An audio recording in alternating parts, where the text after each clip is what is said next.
Os nazistas tinham grande apreço pelos seus uniformes impecáveis e elegantes.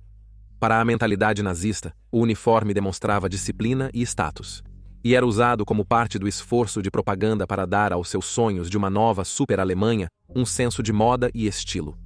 Alguns abraçaram isso mais do que outros, sendo talvez o mais notável conhecedor de roupas finas, Hermann Göring, o chefe da Luftwaffe, que era conhecido por ter uniformes extravagantes feitos especialmente para si mesmo. Mas a moda desempenhou um papel maior na cultura nazista do que se poderia acreditar inicialmente.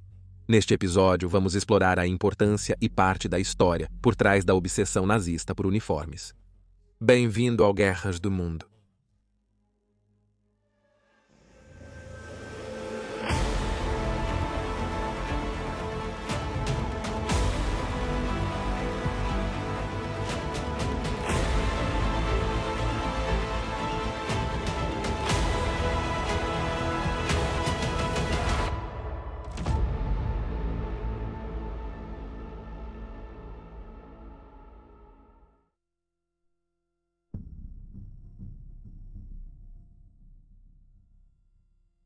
Logo após se tornar líder do Partido dos Trabalhadores Alemães Nacional Socialista, conhecido como Nazi, Adolf Hitler buscou criar uma identidade para seus membros e subdivisões. Ele viu como, simultaneamente, o colapso dos modos militaristas dos tempos do Kaiser deixou a Alemanha pós-guerra se esforçando para aprender quem era, enquanto, ao mesmo tempo, rivais dos nazistas, mais notavelmente o Partido Comunista, tinham objetivos claramente definidos e um símbolo com o qual se unir, a saber, o martelo e a foice. Hitler buscou um símbolo que o partido nazista pudesse usar de forma similar, que identificasse os seguidores do nazismo e atraísse aqueles ainda não inscritos. Nos últimos 50 anos, as altas esferas da sociedade europeia desenvolveram uma fascinação pelo misticismo e pelo ocultismo, e, em particular, se encantaram com as práticas daqueles do Oriente. Os povos da China e da Índia eram frequentemente vistos como mais próximos de algum poder natural ainda inexplorado, uma vez que não haviam sido corrompidos pela ciência e tecnologia do Ocidente que surgiram na Revolução Industrial. Assim, uma série de práticas e símbolos orientais foram apropriados pelos europeus para uso em suas próprias cerimônias pseudo-religiosas, e um desses era o que era conhecido em sânscrito como a esvástica. O motivo da esvástica, de uma cruz com ganchos de arrasto em cada extremidade, parece ter sido usado por cerca de 7.000 anos e geralmente era associado como um símbolo de boa sorte. Até hoje permanece um símbolo sagrado no hinduísmo, budismo, jainismo e odinismo, e é um local comum em templos ou casas na Índia ou Indonésia. O interesse no símbolo na Alemanha foi catapultado para a consciência pública mais ampla como resultado do trabalho do arqueólogo Heinrich Schliemann, que descobriu símbolos semelhantes em cerâmica alemã muito antiga e novamente no local da antiga cidade de Troia. Dado o quão difundida parecia ser sua adoção, Schliemann atribuiu à esvástica a posse de poderes religiosos especiais. Se não, então provavelmente tem algum significado religioso. Essa história, aliada ao crescente interesse pela eugenia e à importância da etnia em alguns círculos europeus, proporcionou ao símbolo uma relação com a ideia de pureza genética. Em particular, a noção de hereditariedade ariana superior, em grande parte devido à sua adoção por aqueles que idolatravam a cultura nórdica. Isso apesar de sua adoção por povos não arianos do Oriente. Assim, quando os líderes nazistas estavam procurando seu símbolo em 1920, a esvástica, como seu nome foi germanizado, já estava no Zeitgeist alemão, aumentando seu perfil. Curiosamente, a esvástica também foi adotada por outros grupos de extrema-direita, semelhantes aos nazistas, mas rivais de Hitler e seus seguidores. Determinados a adotá-lo totalmente para a sua causa, os nazistas tinham a dupla intenção de o símbolo fornecer algo para seus seguidores se unirem, ao mesmo tempo em que incutiam medo em tais rivais, quaisquer rivais para sua ascensão ao poder, independentemente de terem objetivos nacionais ou raciais semelhantes. Portanto, a esvástica logo adornou a literatura, a arte, os escritórios nazistas e, eventualmente, a roupa na forma de braçadeiras e distintivos. O período imediatamente pós-guerra na Alemanha foi marcado por extrema violência, pois ex-soldados retornaram para casa desiludidos e amargurados com a derrota e a aparente traição de seus líderes na nova República de Weimar, que substituiu o governo do Kaiser. Com a crescente influência de grupos com ideais estrangeiros ou percebidos como anti-alemães, como os comunistas, em muitos casos, as ruas das cidades alemãs se tornaram zonas de guerra entre facções ideológicas em determinados momentos. Se os nazistas quisessem sobreviver, eles precisavam de uma força protetora, uma que pudesse se defender contra ataques dessas outras facções e, ao mesmo tempo, pudesse contra-atacar. Mesmo discursando para pequenas multidões bêbadas em cervejarias, Hitler já organizava sua proteção com ex-soldados contra dissidentes. Essa foi a gênese da Sturmabteilung, ou SA, que traduz aproximadamente para português como tropas de assalto. Os números da SA aumentaram rapidamente nos anos 20 e Hitler, vendo um exército em formação, decidiu uniformizá-los. Nesse contexto, as circunstâncias alemãs favoreceram Hitler, com os mercados do país inundados de excedentes de roupas militares. Gerhard Rosbach era membro do Freikorps alemão, um grupo de paramilitares e um nacionalista declarado que rapidamente se juntou ao crescente movimento nazista de Hitler após seus próprios esforços contra a guerra. Em 1925, Rosbach conseguiu uma série de uniformes ex-militares que originalmente haviam sido destinados ao exército que servia nas colônias africanas da Alemanha Imperial. Portanto, eles eram cobertos com uma cor marrom escura e mais tarde ele adaptaria esses uniformes para a SA, levando os Stormtroopers de Hitler a serem sempre referidos como Braunhemden, as camisas marrons.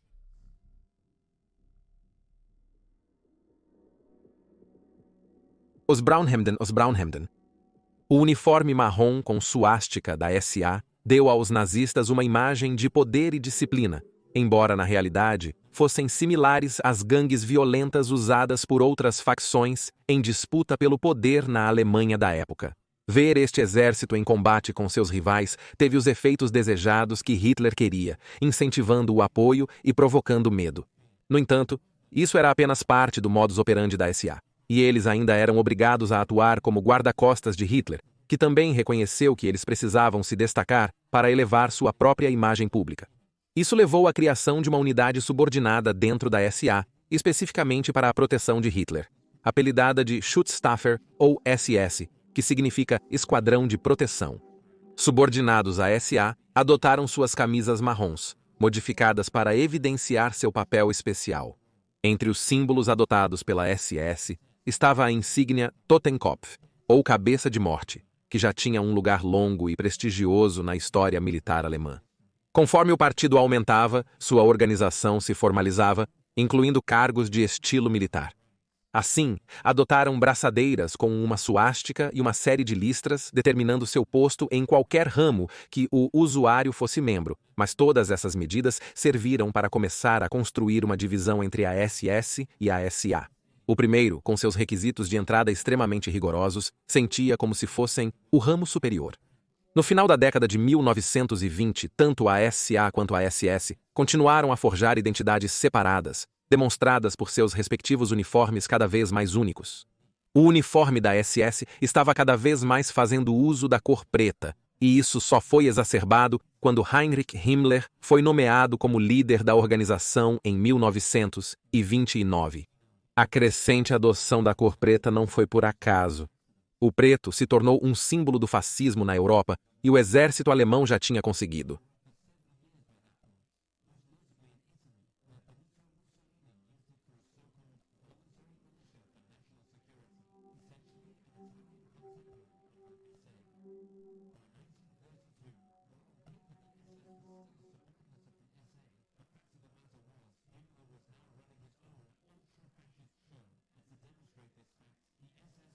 Agitação.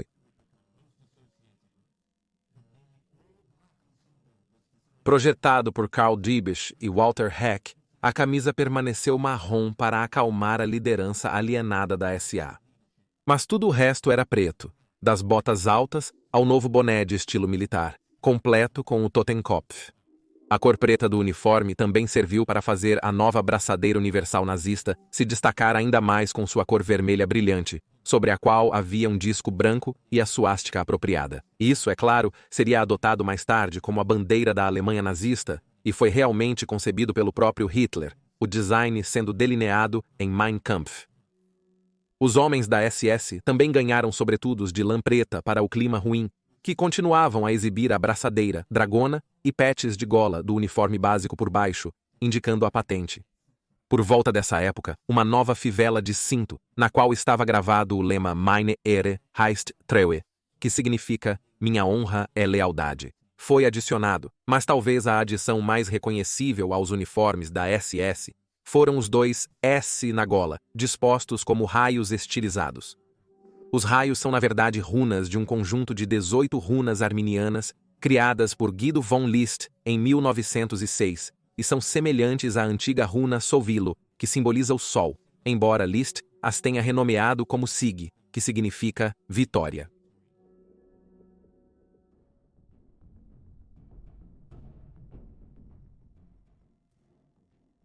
Em 30 de janeiro de 1933, o presidente alemão, Paul von Hindenburg, nomeou Hitler como o novo chanceler alemão. Após mais de uma década de campanha e conspiração, Hitler e seu partido nazista assumiram o poder. Mas para Hitler, foi mais que uma mera nomeação política. Os nazistas prometeram cumprir o destino do povo germânico, e para isso, começaram a entrelaçar sua ideologia distorcida em quase todas as facetas da sociedade alemã. Um aspecto dessa influência na sociedade alemã, que muitas vezes é negligenciado, é a moda. Na verdade, a moda teve um papel significativo na nova Alemanha nazista, que prezava por coerência, uniformidade e propósito. Hitler direcionava especialmente às mulheres da sociedade nazista essa tarefa, pois as via como menos conformistas que os homens, que normalmente tinham uma pequena coleção de ternos formais, roupas de trabalho e de descanso. Por outro lado, a moda feminina era um assunto mais caótico para a mente nazista e desagradável para Hitler, que tinha ideias claras e ultraconservadoras de como as mulheres deveriam se vestir e se comportar. Com esse objetivo, pouco depois de se tornar chanceler, ele criou o Deutsches Modeamt, ou Instituto de Moda Alemão, em um esforço para alinhar as mulheres aos ideais nazistas. Hitler expressou desprezo e até nojo por mulheres que usavam muita maquiagem ou mudavam a cor do cabelo com tinta. Hitler, um homem de palavra, tinha aversão a perfumes. Calças em uma mulher também eram vistas como distintamente não femininas, assim como fumar. Portanto, este instituto de moda fascista promoveu estilos mais tradicionais de roupas para mulheres, que geralmente eram mais soltas e menos extravagantes do que o popular estilo francês de roupas que permeava a sociedade alemã antes de 1933. O pensamento era que isso promovia a castidade e espelhava a visão nazista de adaptação dos corpos femininos. A crença era de que mulheres maiores, por serem vistas como mais adequadas para ter filhos, eram preferidas em relação às mais magras. O patriotismo e a suposta pureza germânica estavam sempre à frente de tudo o que os nazistas buscavam, e isso incluía a roupa. Com o desejo por uma sociedade totalmente ariana, intocada por aqueles que os nazistas viam como impuros, Hitler criou um selo distorcido de qualidade para roupas na forma de etiquetas especiais concedidas às roupas de fabricantes que atendiam à rigorosa inspeção nazista. Era o único meio de assegurar que nenhum não-ariano participasse na produção da roupa. A aplicação deste código de prática era feita pela Associação de Fabricantes de Roupas Arianas e rapidamente se tornou tabu, especialmente para as classes alta e média, ser visto usando roupas sem este selo. A hipocrisia do regime nazista talvez se evidencie neste ponto, já que as principais nazistas ou esposas dos altos escalões de Hitler tinham que se adequar a esses ideais publicamente. Nazistas comumente apoiavam as intenções de Hitler. Até mesmo sua consorte Eva Braun continuou sua paixão por usar perfumes, enquanto Magda Goebbels, esposa do ministro da propaganda alemã Joseph Goebbels, continuou a usar vestidos conhecidos por terem sido criados por designers judeus. A senhora Goebbels, inicialmente membro proeminente do Instituto de Moda, foi rapidamente demitida quando ficou evidente sua não conformidade com os ideais nazistas. Mesmo com os nazistas fortalecendo seu controle na sociedade alemã, ainda havia forte oposição. Os uniformes nazistas de vários tipos se tornaram cada vez mais reverenciados, pois denotava que o usuário estava envolvido na criação do sonho do Führer para uma nova Alemanha. Isso levou a um aumento nos contratos para uniformes, denotando posições e empregos governamentais, bem como o militar, que logo estaria expandindo em tamanho à medida que Hitler eliminava as restrições do Tratado de Versalhes e todos agora ostentando suásticas. Membros do Partido Nazista com negócios de vestuário assumiram vários contratos lucrativos. Entre eles estava Hugo Boss. Hoje, o nome de Hugo Boss é mais associado à moda masculina de alta qualidade, mas sua fundação foi um evento mais humilde. Boss, de quem a empresa leva o nome, começou a negociar em 1931 após ser estabelecido na cidade de Metzingen e garantiu vários contratos governamentais para uniformes de polícia e correios antes de se encantar com os ideais nazistas.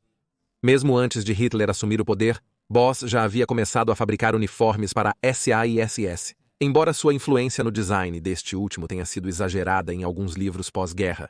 No entanto, ele trabalhou de perto em coisas como os tipos de materiais escolhidos, com o principal designer de uniformes nazistas, SS Oberführer Karl Diebitsch. Boss estaria também envolvido na criação dos uniformes para a juventude hitlerista e a Liga das Meninas Alemãs, programas de juventude nazistas. Nos jovens, Hitler viu a chance de programar as mentes da geração que provavelmente teria que lutar nas guerras da União Alemã. O destino alemão a caminho. E assim, criar uma mentalidade militarista era de extrema importância, levando à necessidade de uniformes. Os uniformes frequentemente replicavam os do exército adulto, buscando fazer com que cada criança se sentisse em uma grande aventura. O programa juvenil nazista começou em 1922 e, assim como a SA, utilizou camisas excedentes do exército para criar seus primeiros uniformes. A primeira questão era o uniforme do exército alemão, usualmente camisas marrons sobrando da guerra, mas em caso de indisponibilidade ou se o menino fosse muito pequeno, camisas brancas eram permitidas. Diversos chapéus, incluindo boinas e bonés de pico duro e macio, foram adotados pelas organizações juvenis até que bonés padronizados foram produzidos. As crianças frequentemente usavam esses uniformes em vez dos escolares, ganhando status elevado entre os pares. O uniforme também era usado para pequenos protestos, após mandato de 1936, que exigia que todos os meninos arianos se juntassem ao programa da juventude hitlerista. Pais que se recusavam a deixar seus filhos se juntarem, deixávamos uniformes do lado de fora de suas casas para serem recolhidos por oficiais que repassavam detalhes da família para a Gestapo local.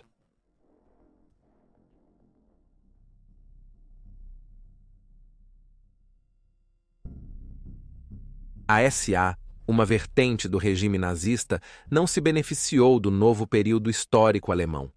Estabelecidas no poder, as camisas marrons tornaram-se mais um problema para Hitler, com seu papel supérfluo e táticas violentas, desajustadas à sociedade ordenada do Führer. Na noite dos longos punhais, em 30 de junho de 1934, a liderança da SA foi eliminada do regime nazista. A SA finalmente se libertou, permitindo o crescimento da SS em uma sociedade independente na Alemanha nazista sob Himmler. Isso resultou na eliminação das últimas camisas marrons de seus uniformes. Simultaneamente, a SS desenvolvia a Waffen-SS, uma extensão militar que adotou uma variação dos uniformes cinza do exército alemão, ajustados para indicar a lealdade e patente na SS, frequentemente distintos dos do exército.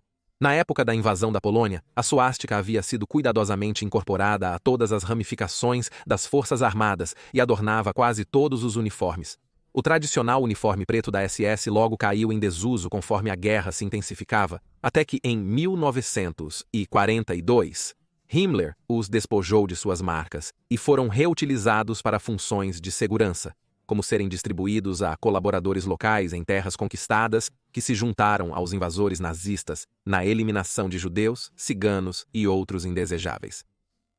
A guerra levou a SS a flexibilizar suas políticas de recrutamento, permitindo a entrada de pessoas das terras ocupadas que desejassem se juntar à causa nazista desde que não tivessem antecedentes familiares questionáveis. Os uniformes dessas unidades muitas vezes incluíam símbolos das suas terras natais, como as cores da bandeira da 33ª Divisão de Granadeiros, Waffen, da SS Charlemagne. A SS não foi a única a ter problemas de recrutamento. Fabricantes como Hugo Boss começaram a usar trabalho forçado de países ocupados devido à perda de homens alemães para as forças armadas. Muitos desses trabalhadores forçados provinham de campos de concentração e eram trabalhados até a morte ou exaustão, sendo depois enviados para as câmaras de gás. A indústria têxtil alemã envolvida na guerra sofreu com o bombardeio aliado, assegurando o fim do Terceiro Reich. Uniformes, inclusive, estavam em falta, já que todos eram usados na defesa do Reich. A juventude hitlerista entregava uniformes mal ajustados e manchados. Em 1945, usar um uniforme com a suástica tornou-se um prelúdio da morte. Após a guerra, os aliados puniram os que se beneficiaram do regime nazista. Boss foi multado em 100.000 marcos do Reich e perdeu a propriedade de sua empresa, que passou para seu genro, Eugen Rolle. Rolle reconstruiu a empresa, fornecendo uniformes na Alemanha pós-guerra, transformando-a na marca de qualidade de hoje. Em 1999, os proprietários contribuíram para um fundo para compensar ex-trabalhadores forçados e emitiram um pedido formal de desculpas em 2011. Envolvimento na prática.